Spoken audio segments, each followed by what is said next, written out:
देखिए first question कह रहे हैं कि टेलीविज़न के विभिन्न ब्रांडों पे क्रय करने वाले ग्राहकों की संख्या निम्नवत दी गई है। कह रहे हैं कि आंकड़ों को पाई ग्राफ द्वारा प्रदर्शित कीजिएगा।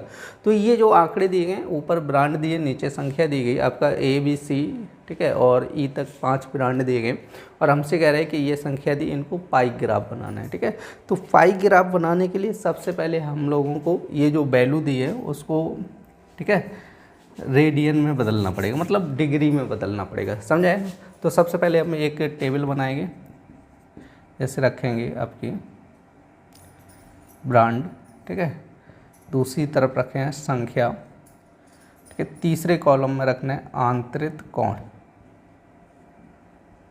यहाँ पे हम लोग एंगल निकालेंगे, कितने डिग्री का कोण बनाएंगे। ठीक है, तो 5 ब्रांड हैं आपके, A, V, C, D और E ब्रांड,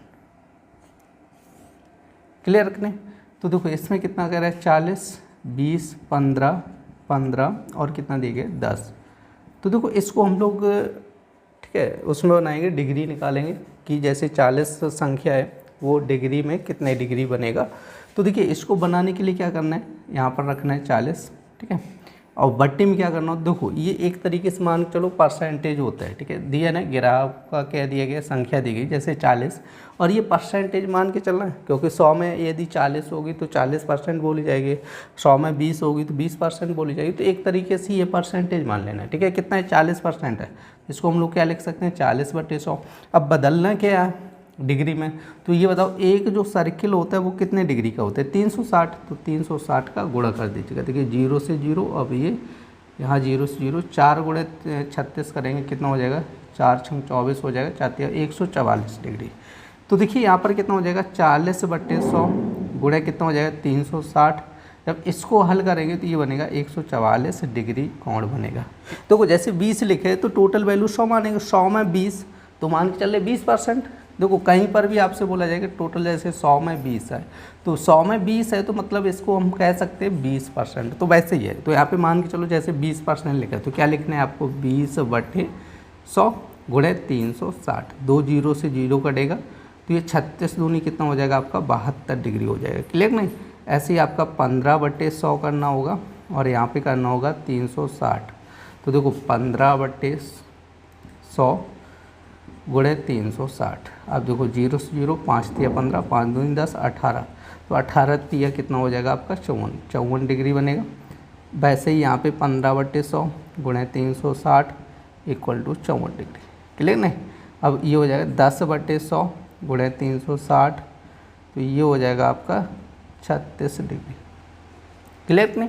तो ये देखिए सभी वैल्यू को हमने किस में बनाया, डिग्री में कन्वर्ट कर लिया। अब हम लोग यहाँ पे बनाएंगे पाई ग्राफ। देखो पाई ग्राफ में कन्वर्ट करने के लिए सबसे पहले आप सर्किल खींचेगा, ठीक है। अब देखो यहाँ पर क्या करना है, जैसे आपका ब्रांड ए है, ए में कितने डिग्री का कोण बन रहा है 144 डिग्री का कोण बन रहा है। तो हम लोग क्या करेंगे 144 डिग्री का कोण बनाएंगे, ठीक है।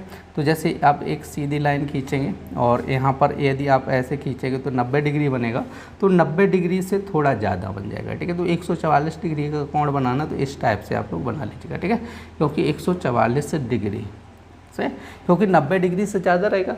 देखिए यहाँ पर क्लियर तो नहीं बन पाएगा, ऐसे ही हम लोग क्या करेंगे थोड़ा एग्जिट करके मान के बनाएंगे। तो जैसे यहाँ पे सीधी लाइन खींचेंगे, जैसे इस पर लंब डालेंगे तो ये कितने डिग्री का बनेगा 90 डिग्री का बनेगा, ठीक है। तो हमें चाहिए 72 डिग्री, तो ये 90 डिग्री से कम बनेगा, ठीक है। तो 90 से कम ये मान लो ये बन जाएगा 72 डिग्री का, ठीक है, क्लियर नहीं। तो ऐसे ही करके बनाना है। अब देखो यहाँ पे दोनों एंगल कितने डिग्री के चाहिए 54 डिग्री के चाहिए। तो जैसे सीधी डालोगे तो ये बनेगा 90, तो 90 से कम कर लेना, ये बनेगा आपका 54, ठीक है। अब इसी तरह से इधर कर लेना तो ये बन जाएगा 54 डिग्री, क्लियर नहीं। और लास्ट में जो बच रहा है वो बच रहा है आपका 36 डिग्री का। Brand A, B, C, D और ई से, तो ये आपका बन गया पाई ग्राफ। देखिए नेक्स्ट क्वेश्चन क्या कह रहा है, कह रहे कि एक व्यक्ति अपनी आय का कह रहा है 1/4 भाग कह रहे व्यक्तिगत खर्च में, कह रहे 1/2 भाग घरेलू खर्च में, कह रहे 1/5 भाग बच्चों की शिक्षा पर व्यय कर दिया। तो कह रहे उसके पास कितना भाग बचा, समझे। तो देखिए सबसे पहले हम लोग मान के चलेंगे, माना व्यक्ति की आय इक्वल टू 1 रुपये मान लेंगे, ठीक है। अब देखो हमसे कह रहा है कि व्यक्तिगत खर्च पे कितना कर रहा है, 1/4 भाग। तो यहाँ पे लिखना है व्यक्तिगत खर्च इक्वल टू कितना हो जाए, 1/4। घरेलू खर्च इक्वल टू कितना हो जाएगा आपका, 1/2। और शिक्षा पर खर्च कितना हो जाएगा,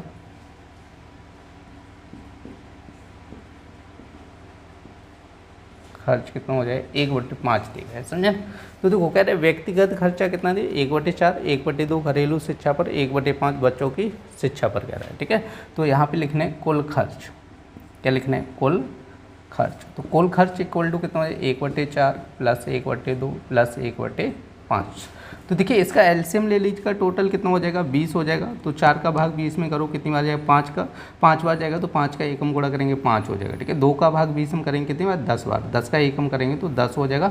5 का भाग 20 हम करेंगे तो 4 बार। टोटल कितना हो जाएगा, देखो 19/20। तो कुल खर्च कितना आ गया, 19/20। हमसे पूछा गया उसके पास कितना भाग बचा, तो यहाँ पे शेष भाग पूछा गया, ठीक है। तो शेष भाग कितना हो जाएगा, देखो टोटल कितना था, एक में से 19/20 क्या किया, खर्च कर दिया, ठीक है। 19/20 क्या किया, खर्च किया। तो बचा कितना, तो देखो 20 का क्रॉस गुणा करो, कितना हो जाए, 20 से कम 20 माइनस 19/कितना हो जाए, 20। अब 19 में से 20 गया कितना, बहुत सॉरी 20 में से 19 गया कितना बचा, 1/20। तो उसके पास जो शेष बचा वो कितना बचा, 1/20। देखिए नेक्स्ट क्वेश्चन क्या कह रहा है, कह रहे 121 भाग 16, ठीक है, -14 -3 और 9 -6। तो इसको हल करना है। कह रहे देखो 121 भाग 16 14 -3 और यहाँ पर कह रहे हैं 9 -6। क्लियर नहीं। तो देखो क्या करना है, 121 भाग अब ये हो जाएगा 16 माइनस और यहाँ पर हो जाएगा 14 -3। 9 में से 6 गया कितना बचेगा, 3 बचेगा, ठीक है। तो यहाँ पर आप लोग लिख लो 121 भाग अभी हो जाएगा 16 और यहाँ पर हो जाएगा देखो 14 माइनस 3 गुणे 3 कितना हो जाएगा, 9 हो जाएगा। ये कोष्टक लगाया तो ये हो जाए 121 भाग अब ये हो जाएगा 16 माइनस, देखो 14 में से 9 गया कितना बचेगा आपका, 5 बचेगा। तो यहाँ पे 5 लिखना है और ये कोष्टक लगा देना है। तो ये हो जाए 121 भाग कितना हो जाए 11। तो 121/11। अब देखो 11 का भाग करेंगे कितनी बार जाएगा, 11 बार जाएगा। तो इसका आंसर हो जाएगा आपका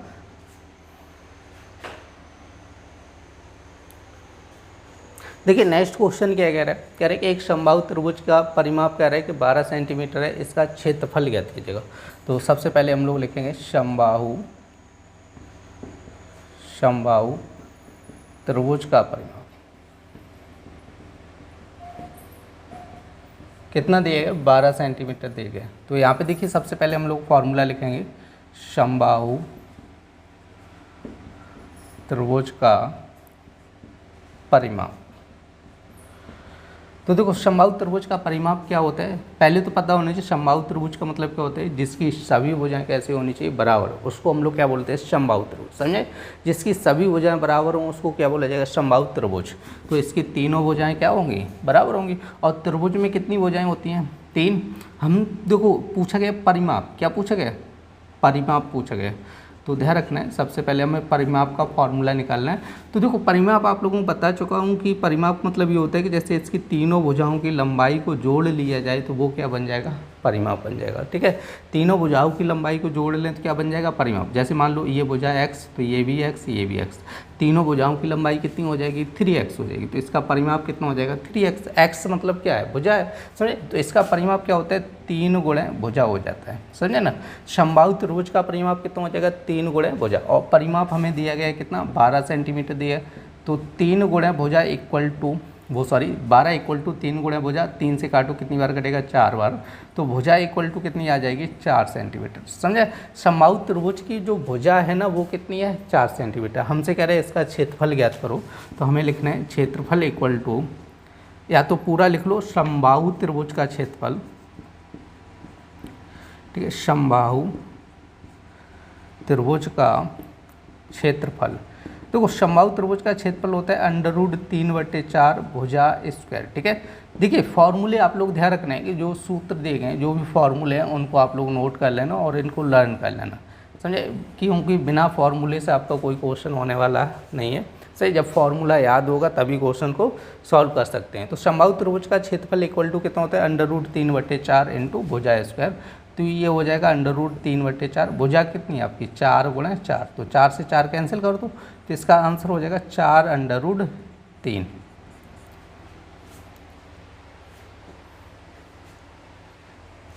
देखिए नेक्स्ट क्वेश्चन क्या कह रहे हैं, कह रहे हैं कि यदि x बराबर 1/2 हो तो कह रहे हैं कि 3x कोष्टक 4x - 5 + 3 का मान ज्ञात कीजिएगा। तो देखिए यहाँ पर क्या कह रहा है, आपका x बराबर कह रहा है 1/2, तो हमसे पूछा गया है कि 3x और 4x - 5 + 3 ये कह रहे हैं। तो देखो x बराबर कितना दिया, 1/2 दिया, तो हम लोग क्या करेंगे, x की जगह 1/2 रख दो, तो यहाँ पर 1/2 रखना है, तो 4 × 1/2 -5 + 3 हो जाएगा। ठीक है, तो देखो यहाँ पर कट जाएगा। ठीक है, 2 का भाग 4 में करो तो कितनी बार जाएगा 2, तो यहाँ पे हो जाएगा 3/2 इंटू। ठीक है, अब देखो 2 में से 5, या तो ऐसे कर लो 2 - 5 + 3, एक स्टेप बढ़ा लीजिएगा कोई दिक्कत नहीं। तो देखो 3/2 इंटू 2 में से 5 जाएगा, कितना बचेगा 3 बचेगा, माइनस का 3 प्लस का 3। ठीक है, अब देखो इसका गुणा करना होगा आप लोगों को, 3 × 3 कितना हो जाएगा, -9/2 + 3। अब देखो इसके नीचे कितना मान लेंगे हम लोग, 1 मान लेंगे। अब इसका एलसीएम लो, एलसीएम कितना आएगा, 2 आएगा। अब 2 का भाग 2 में करो कितनी बार जाएगा, एक बार, तो 1 का गुणा करेंगे 9 में तो -9। अब 1 का भाग 2 में करो कितनी बार जाएगा, 2 बार, तो 2 का गुणा करना है ऊपर, 3 दूनी 6। अब देखो 9 में से 6 गए तो -3/2, तो इसका आंसर हो जाएगा -3/2। देखिए नेक्स्ट क्वेश्चन क्या कह रहा है, कह रहे हैं कि 8 मीटर लंबाई तथा कह रहे हैं कि 2 मीटर चौड़ाई वाले कह रहे हैं कि आयत का क्षेत्रफल कह रहे हैं एक वर्ग के क्षेत्रफल के बराबर है। कह रहे हैं कि वर्ग का परिमाप ज्ञात कीजिएगा। तो क्वेश्चन में ये कह रहे हैं आयत का क्षेत्रफल और वर्ग का क्षेत्रफल क्या है, बराबर है। तो देखो लंबाई इक्वल टू कितना दी, आयत की लंबाई लिखना चाहो तो पूरा लिखना है, आयत की लंबाई इक्वल टू कितनी दी 8 मीटर। ठीक है, चौड़ाई इक्वल टू कितनी दी 2 मीटर। तो यहाँ पर लिखना है आयत का क्षेत्रफल। ठीक है, आयत का क्षेत्रफल क्या होता है, लंबाई गुणा चौड़ाई। ठीक है, फॉर्मूला होता है ये, याद कर लेना आप लोग। ठीक है, लंबाई गुणा चौड़ाई। तो यहाँ पे लंबाई कितनी दी 8, चौड़ाई कितनी 2, तो ये हो जाएगा 16। ठीक है, और ये हो जाएगा वर्ग मीटर हो जाएगा। ठीक है, ठीक है, मीटर में है ना बुझाएं, तो ये हो जाएगा 16 वर्ग मीटर। देखो क्वेश्चन में क्या कह रहा है, आयत का क्षेत्रफल और वर्ग का क्षेत्रफल बराबर है, तो यहाँ पे लिखना है वर्ग का क्षेत्रफल इक्वल टू क्या हो जाएगा, आयत का क्षेत्रफल।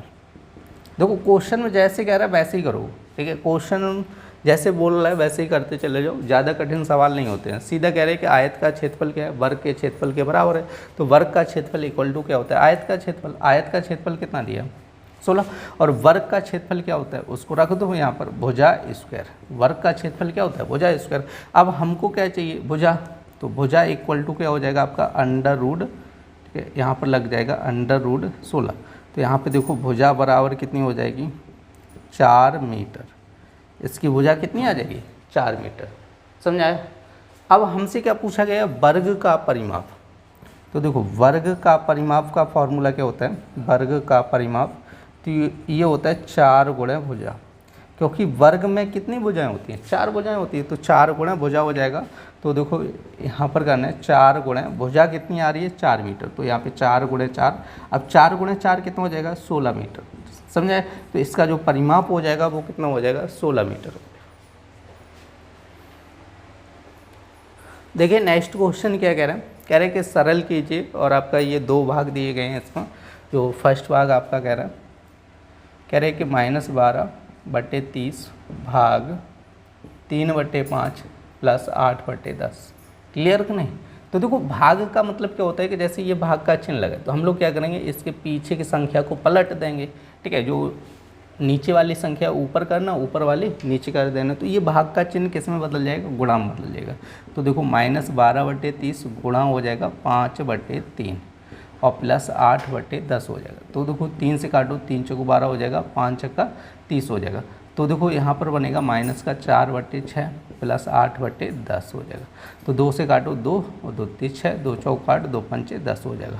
ठीक है, -2/3 + 4/5। तो इसका हम लोग क्या करेंगे, 3 और 5 का एलसीएम लेंगे, कितना हो जाएगा 15। 3 5 का एलसीएम कितना हो जाएगा 15, 3 का भाग करो 15 पे कितनी बार जाएगा 5 बार जाएगा, तो 5 का गुणा करो इसमें 5 दूनी कितना हो जाएगा माइनस का 10 हो जाएगा, ठीक है। 4 का भाग करो कितनी बार जाएगा 3 बार, 3 का गुणा करेंगे कितना हो जाएगा 12। अब आप लोग देख लीजिएगा, देखिए यहीं पर लिख दे रहा हूँ, 12 में से 10 गया कितना बचेगा आपका 2/15, तो इसका जो आंसर बन जाएगा वो हो जाएगा 2/15। क्लियर नहीं। अब देखते हैं इसका सेकंड पार्ट, तो सेकंड पार्ट कह रहा है -4/6 और भाग -8/10 प्लस 16/30, ठीक है। तो देखो यहाँ पर भी हम लोग क्या करेंगे, इस संख्या को पलट देंगे तो ये हो जाएगा -4/6 गुणा 10/-8 प्लस 16/30 हो जाएगा, ठीक है। तो देखो 4 दूनी 8 हो जाएगा और 2 से काटेंगे 2 5 10, तो ये बन जाएगा -5/6 और इसको चाहो तो काट दो, 2/16, 2 से काटो 15, तो ये हो जाएगा +8/15। क्लियर नहीं। तो देखो इसको जब सॉल्व किया तो गौर से देख लेना, देखो माइनस से माइनस कैंसिल ही हो जाएगा, 4 से काटेंगे 2 बार और 2 का 10 में भाग करेंगे तो 5 हो जाएगा, 5/6, ठीक है। देखो यहाँ पे माइनस से माइनस कैंसिल हो जाएगा तो यहाँ पे माइनस नहीं आएगा, ठीक है, प्लस का ही रहेगा, 5/6 प्लस 8/15। अब हम लोग क्या करेंगे, 15 और 6 का एलसीएम लेना है, ठीक है। तो 15 6 का एलसीएम लेंगे तो एलसीएम कितना हो जाएगा, देखो इसका एलसीएम हो जाएगा 30, कितना हो जाएगा 30। अब 6 का भाग करो 30 में कितनी बार जाएगा, ठीक है, 5 बार जाएगा, तो 5 का गुणा करना है 5 में, तो 5 गुणा 5 कितना हो जाएगा 25 हो जाएगा, ठीक है। अब देखो 15 का भाग करो 30 में कितनी बार जाएगा, 2 बार जाएगा, तो 2 का गुणा करेंगे तो कितना हो जाएगा 16, तो 25 प्लस 16 कितना हो जाएगा आपका, देखो 6 5 11 41/30, 25 प्लस 16 कितना हो जाएगा 41/30 आपका आंसर हो जाएगा। देखिए नेक्स्ट क्वेश्चन क्या कह रहा है, कह रहा है कि सीमेंट की बोरी की कीमत कह रहा है कि 300 रुपये से बढ़कर कह रहे हैं 375 हो जाती है, तो कह रहे हैं कि कीमत में कितने प्रतिशत की वृद्धि हुई। तो देखो पहले तो यहाँ पे रेट बढ़ रहा है, तो यहाँ पे लिखना है सीमेंट का मूल्य इक्वल टू, ऐसे लो, सीमेंट की बोरी का मूल्य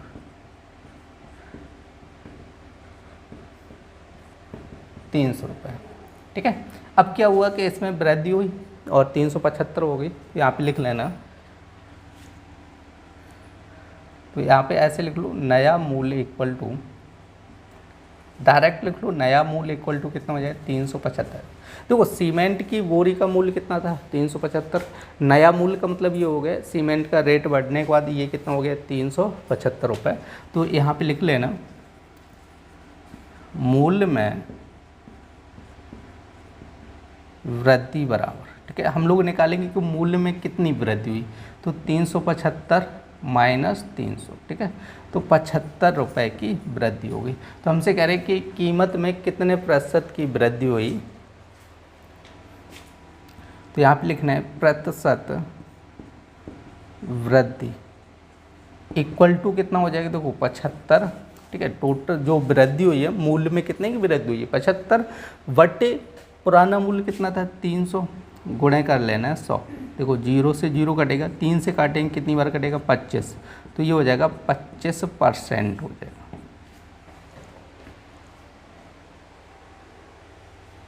देखिए नेक्स्ट क्वेश्चन क्या कह रहा है, कह रहे हैं कि देखो 4 माइनस कोष्टक लगा 0.4 माइनस कोष्टक 0.04 माइनस 0.004 प्लस यहाँ पर कह रहे हैं 2 माइनस 0.09 कोष्टक, ठीक है।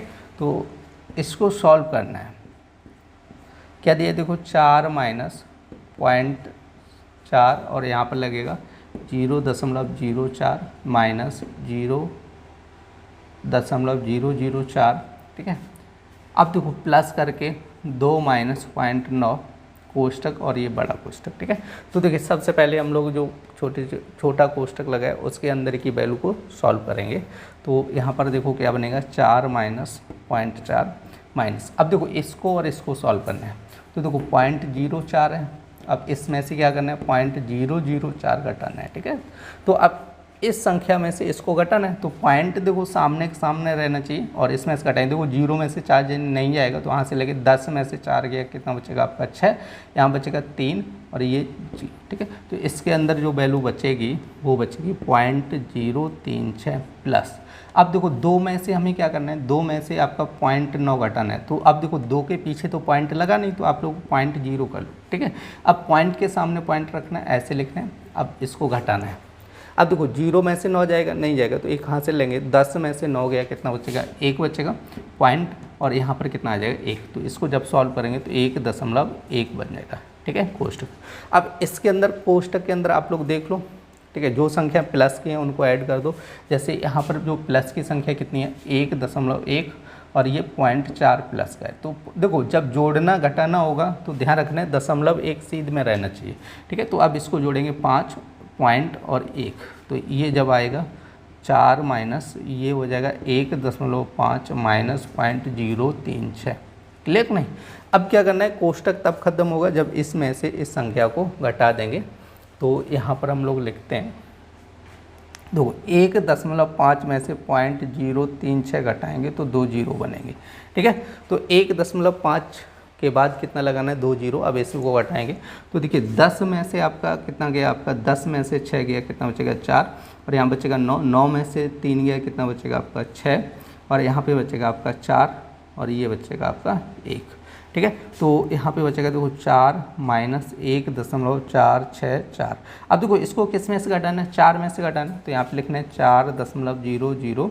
अब इसको घटाना है 1.464।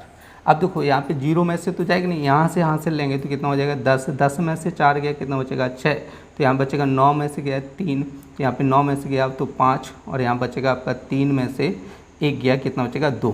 तो इसका जो आंसर बनेगा 2.536। तो देखिए ये क्वेश्चन आप लोग नोट कर लीजिएगा, और इनको नोट नहीं करना है, ये चीज़ें तो आप लोगों को समझाई थी कैलकुलेशन की, ठीक है।